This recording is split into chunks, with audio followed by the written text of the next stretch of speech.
গল্পে গল্পে কোডিং শিখির পক্ষ থেকে আমি সাদি আহমেদ মনিকা আপনাদের সবাইকে বসন্তের শুভেচ্ছা জানিয়ে শুরু করছি আমাদের আজকের গল্প।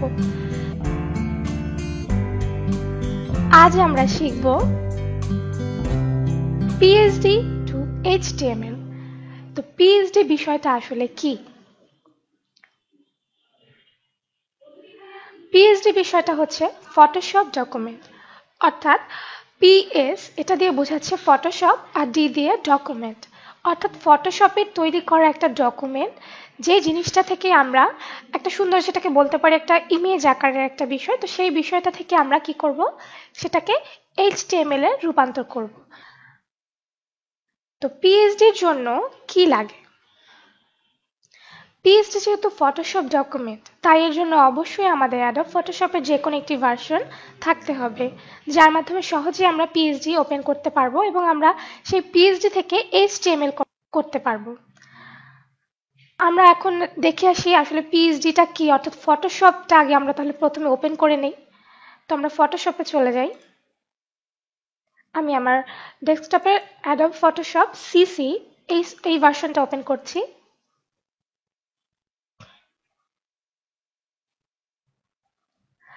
আচ্ছা, তো যেহেতু আমরা বলেছিলাম ফটোশপ ডকুমেন্ট, তাহলে এরকম একটা ডকুমেন্ট আমরা ফটোশপে ওপেন করে নেই। তো আমার কাছে একটা ডকুমেন্ট আছে, সেটার নাম হচ্ছে অনু।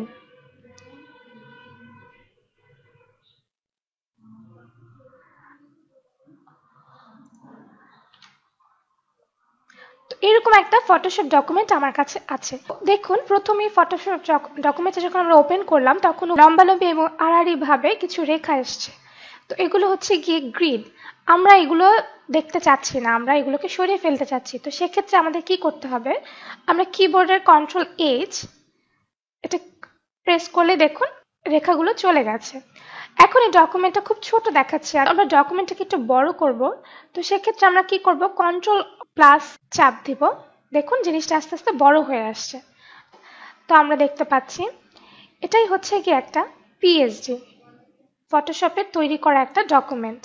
তো এই পিএইচডিটা দেখুন ঠিক দেখতে আমাদের ওয়েবসাইটের মতোই না, কিন্তু এটা কিন্তু কোনো ওয়েবসাইট না, এটা শুধু একটা ইমেজ, অর্থাৎ এটা একটা ডকুমেন্ট আকারে এখানে আছে। তো এই পিএইচডি থেকে কিভাবে হুবহু করে আমরা এইচটিএমএলটা তৈরি করব, তো সেই বিষয়টা যদি আমরা করতে চাই তাহলে আমাদের কি করা লাগবে সেটা একটু জেনে আসি। আচ্ছা, পরবর্তী স্লাইডের বিষয়টা কিভাবে পিএইচডি থেকে এইচটিএমএল করব। তো প্রথমেই যেটা আসে, প্রথমে আমরা পিএইচডি ফাইল ফটোশপে ওপেন করব, যেটা আমরা একটু আগে করে ফেলেছি। এরপরে যেটা আসছে, এরপর আমরা মুভ টুল সিলেক্ট করব, তারপর অটো সিলেক্টে ক্লিক করব আর লেয়ার করে নিব। তো এই বিষয়গুলো আসলে কি আমরা এখানে মুখে বললে বুঝবো না, আমরা আমাদের ফটোশপে চলে যাচ্ছি। আমরা কি বলেছিলাম, প্রথমে মুভ টুল সিলেক্ট করব। তো আমরা দেখি সেখানে ফটোশপে দেখুন বাম দিকে যেই বিষয়গুলো আছে এগুলোকে বলে টুল। তো এখানে মুভ টুল দেখুন, এটা হচ্ছে কি আমার মুভ টুল। আমি যখন এটাতে কার্সর ধরছি তখন ডান পাশে দেখাচ্ছে মুভ টুল। তো আমরা মুভ টুলটা সিলেক্ট করে নিলাম। দেন আমাদের কি বলেছে, আমাদের অটো সিলেক্টে ক্লিক করতে হবে। তো দেখি আমার এখানে অটো সিলেক্টে ক্লিক করা ছিল, তারপর আমি আবার অটো সিলেক্টে ক্লিক করে নিচ্ছি। ঠিক আছে, আমার এটা আরেকবার খেয়াল করি, এটা আপনাদের ক্লিক করা থাকবে না, তো সেক্ষেত্রে আপনাদের করতে হবে এটাকে একটা ক্লিক করে নিতে হবে। তো দেন আমরা কি করব, তারপর আমরা লেয়ার করে নেব। লেয়ার বিষয়টা কি, এখানে দেখুন আপনাদের এই জিনিসটাতে হয়তো গ্রুপ থাকবে, তো সেক্ষেত্রে আপনারা করবেন লেয়ার। তো মোটামুটি আমরা আমাদের তিনটা কাজ করে ফেললাম, মুভ টুল, অটো সিলেক্ট, দেন লেয়ার। ঠিক আছে, আচ্ছা এরপর কি করব, তো মোটামুটি এখানে কি শেষ? না, আর শেষ হইয়াও হইল না শেষ, কারণ কাজ তো সবে শুরু। আমরা মুভ টু সিলেক্ট করেছি, তারপর আমরা লেয়ার করে নিয়েছি, অটো সিলেক্ট করেছি। এরপর আমরা যে কাজটা করব সেটা হচ্ছে সংগ্রহের পালা। তো কি সংগ্রহ করব, পিএইচডিতে যত ধরনের ইমেজ আছে সেগুলো আমরা আমাদের একটা ফোল্ডারে সেগুলো সংগ্রহ করে রাখবো। তো দেখে আসি বিষয়টা আসলে কি। পিএইচডিতে দেখুন এখানে ইমেজ আছে, আসলে পিএইচডি থেকে তো নেয়ার মতো আমাদের আর কিছু নেই, শুধু এখানের একটা ব্যাকগ্রাউন্ড ইমেজ আছে, তারপর এখানে দেখুন কিছু ছোট ছোট ইমেজ আছে, আর এগুলোই। তো আমরা এই ইমেজগুলো এখান থেকে নিয়ে নেব। তো আমরা প্রথমেই শুরু করি কিভাবে ইমেজ নেব। এখন যে বিষয়টা হচ্ছে, আমি প্রথমে আমার ডেস্কটপে একটা ফোল্ডার ওপেন করে রাখি। এটা নাম দিয়ে দিই PSD to HTML। আচ্ছা, তো ফোল্ডারে আমরা প্রথমে যে কাজগুলো করতাম, দুটো ফাইল ওপেন করতাম।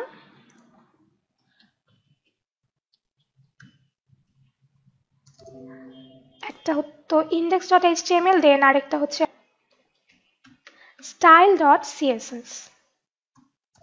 আচ্ছা, এরপরে যেহেতু আমরা ইমেজ ডাকতাম, আমাদের ফোল্ডারের মধ্যে আমরা একটা সাব ফোল্ডার ওপেন করব, যার নাম দেব ইমেজেস। যেহেতু এখানে অনেকগুলো ইমেজ থাকবে, ঠিক আছে, তো আমরা এরকম একটা ফোল্ডার ওপেন করে নিলাম। এখন আমরা পিএসডি থেকে যে ইমেজগুলো কালেক্ট করব, সেগুলো আমরা আমাদের ইমেজেস ফোল্ডারে রেখে দেব।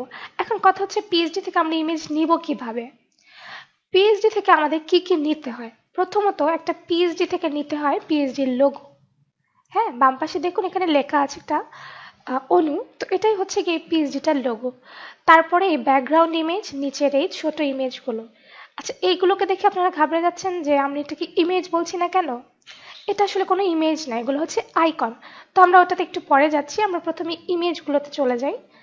তো প্রথমে যেহেতু আমি লোগো নিব, লোগোর জন্য আমার যে কাজটা করতে হবে, আমরা লোগোতে যখন ক্লিক করব, দেখুন লোগোতে ক্লিক করার সাথে সাথে আমার ডান পাশে এখানে দেখুন একটা লেয়ার দেখাচ্ছে, লেয়ার 19। এই বিষয়টা কিভাবে আসছে, আমরা এখানে দেখুন অটো সিলেক্ট করে দিয়েছি, পাশাপাশি এখানে লেয়ারে আমার দেয়া আছে। অর্থাৎ আমি যখন যে বিষয়টাতে ক্লিক করছি, অর্থাৎ যখন এই লেয়ারটাতে অর্থাৎ লোগোর লেয়ারে আসছি, তখন এটাতে ক্লিক করার সাথে সাথে দেখুন আমার ডান পাশে লেয়ারটাকে দেখাচ্ছে, অর্থাৎ লোগোটা এই লেয়ারে আছে। তো এখন আমরা লোগোটা যদি নিতে চাই, তাহলে আমাদের কি করতে হবে? তো লোগোতে আমরা ক্লিক করলাম, পাশাপাশি এখানে লেয়ারটা চলে আসলো। এখন আমরা চাচ্ছি যে শুধু লোগোটা, পিছনের ব্যাকগ্রাউন্ড ইমেজে থাকবে না এবং লেখাগুলো কিছুই থাকবে না, অর্থাৎ একটা ট্রান্সপারেন্ট একটা বিষয় হবে। তো সেক্ষেত্রে আমরা যদি লোগোটাকে নিতে চাই, আমাদের যেটা করতে হবে, আমরা কিবোর্ডে Ctrl+Alt+, এখানে দেখুন একটা চোখের মতো বিষয় আছে, এটাতে আমরা ক্লিক করব। দেখুন আমার সব কিছু চলে গেছে, শুধু লোগোটা আছে। আচ্ছা, আমি আপনাদের বোঝার সুবিধার্থে আবার করছি। সেটা হচ্ছে কি, আমি আমার পিএসডিতে ফেরত যাচ্ছি। তারপর আমি আবার দেখুন, আমি যখন লোগোতে ক্লিক করছি, দেখুন এখানে লেয়ারটা শো করছে, লেয়ার 19, অর্থাৎ এই লেয়ারে আমার লোগোটা আছে। তো আমি যাচ্ছি শুধু লোগোটা নিতে, যেন পিছনের ইমেজটা না আসে এবং কোনো কিছুই যেন না থাকে, শুধু লোগো। তো সেক্ষেত্রে আমি কি করব, Ctrl+Alt ধরে যে লেয়ারটাতে আছে সেই লেয়ারের বাইরে দেখুন চোখের মতো একটা চিহ্ন আছে, সেটার মধ্যে ক্লিক করব। কিভাবে? Ctrl+Alt+, চোখে ক্লিক। আচ্ছা, ঠিক আছে, তো আমরা এটা ক্লিক করে নিলাম। এখন যেটা হচ্ছে, আমরা এই জিনিসটাকে কিভাবে নেব, এখন করব আমরা এটাকে ট্রিম।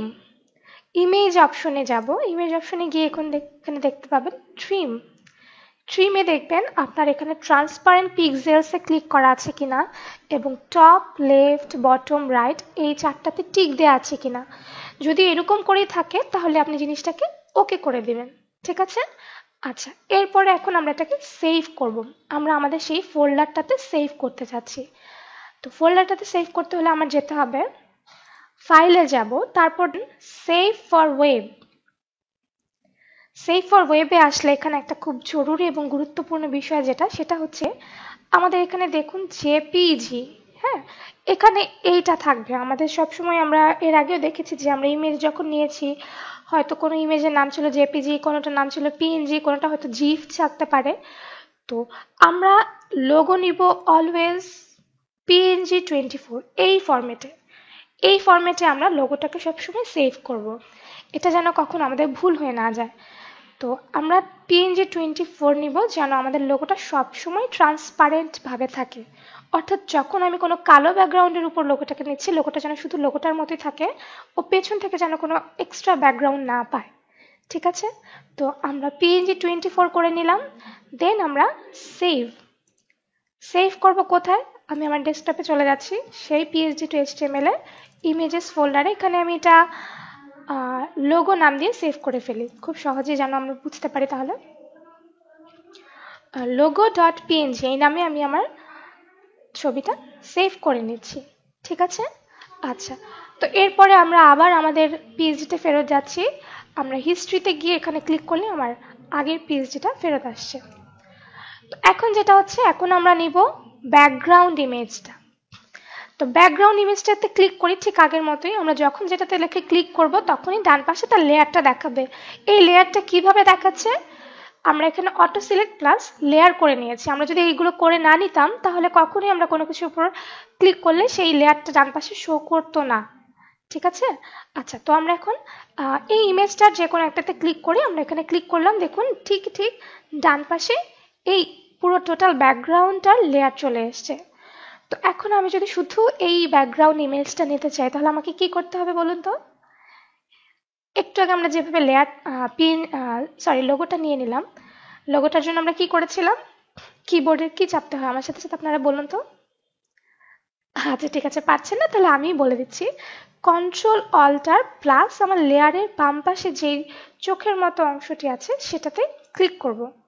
দেখুন আমার ব্যাকগ্রাউন্ড ইমেজ ছাড়া বাকি সব কিছু চলে গেছে। খুব মজার বিষয় না পিএইচডি? হ্যাঁ, ফটোশপ আসলে খুব মজার একটা বিষয়। তো এখানে খুব সহজে আমরা লেয়ার থেকে খুব সুন্দর করে সব কিছু আলাদা আলাদা করে পেয়ে যেতে পারি। তো যাই হোক, এখানে আমরা আমাদের ব্যাকগ্রাউন্ড ইমেজটা নিয়ে নিলাম। এখন যে বিষয়টা আছে, আমরা কোনো ইমেজ নেওয়ার সময় আমরা এখানে খেয়াল করব, এখানে দেখুন ডান পাশে লেখা অপাসিটি।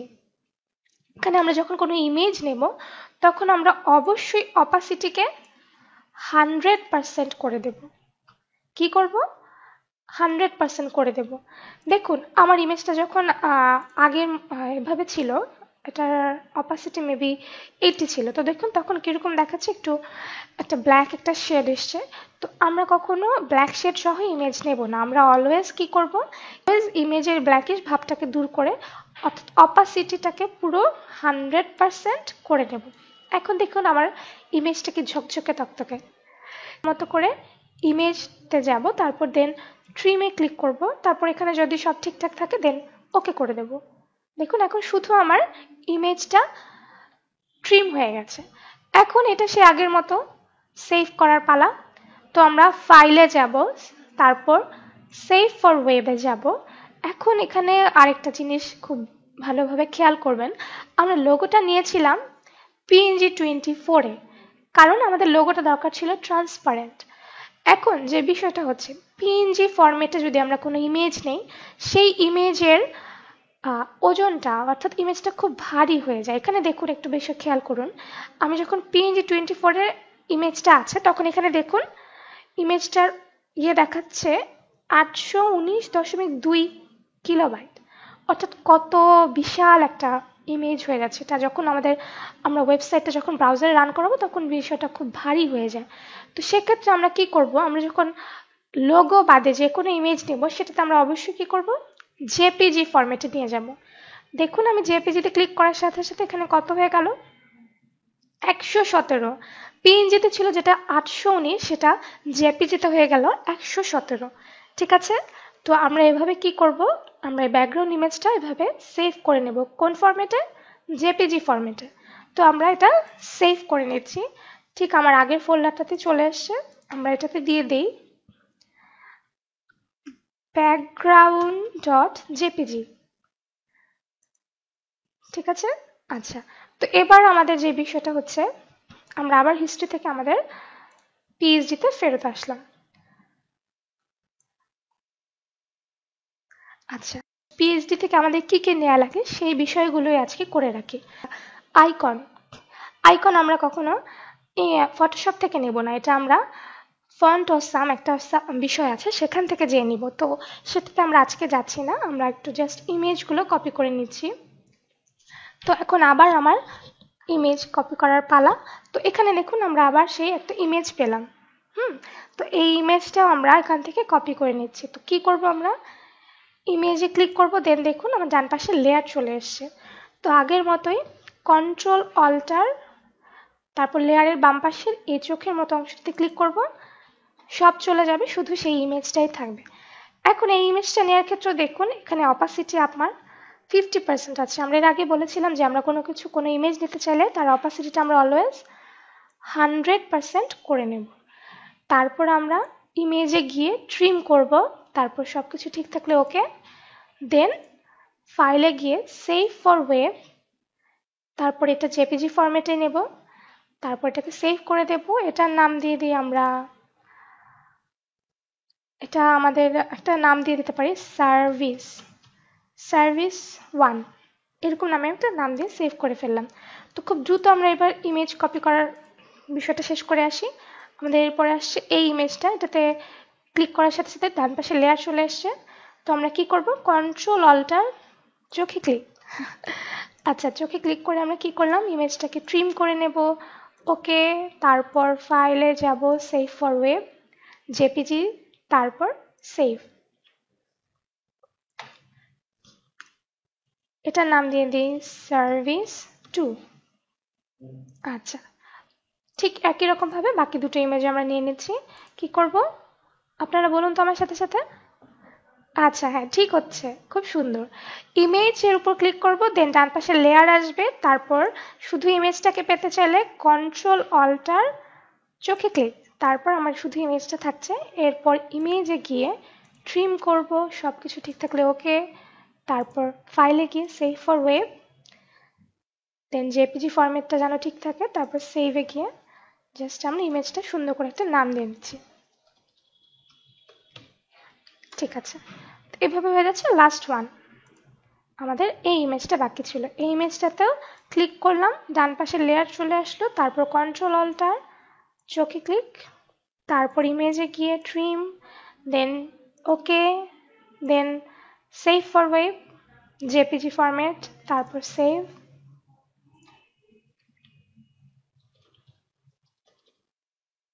এরকম করে আমরা নাম দিয়ে দিলাম।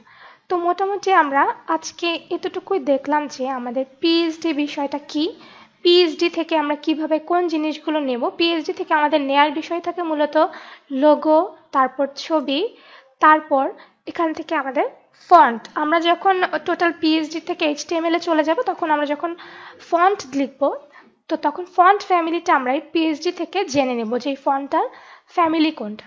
তো আজকে আমরা কোডিংয়ে যাচ্ছি না, আমরা আবার রিভিউ দিয়ে নিই। আজকে আমরা প্রথমে মুভ টুলে গেলাম, দেন অটো সিলেক্ট করলাম, দেন লেয়ার করে নিলাম। তারপর কি করব, যে জিনিসটা নিতে চাচ্ছি তার উপরে ক্লিক করলে দেখুন ডান পাশে লেয়ার চলে আসছে।